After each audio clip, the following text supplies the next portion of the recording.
Let's take a quick look at the AWE Learning Admin Portal and the features you'll use most.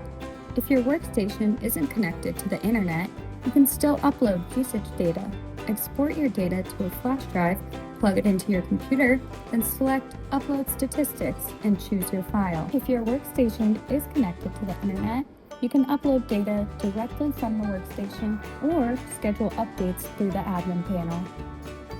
It's a quick and easy way to keep your reporting up to date.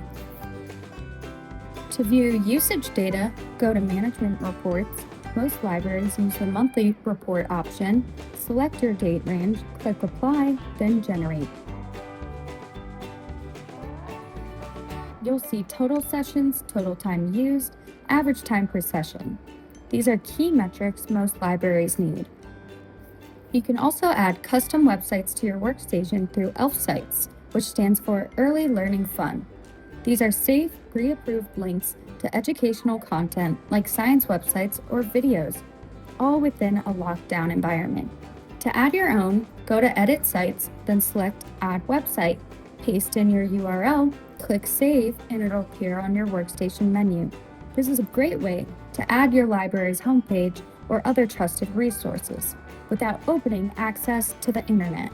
For libraries with multiple branches, you can organize workstations by location, create location profiles for each branch, then assign workstations using the drop-down menu.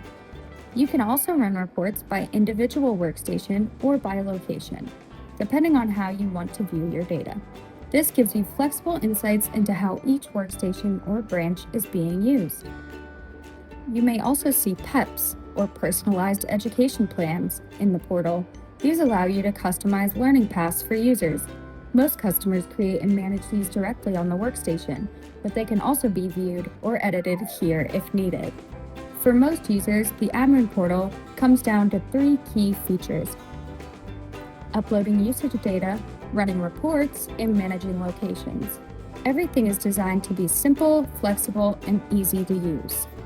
Some features may change as the portal continues to be updated. Most settings like volume control and activity setup are managed directly on the workstation. That's it! With just a few steps, you can track usage, organize your workstations, and customize your experience, all from the AWE Admin Portal.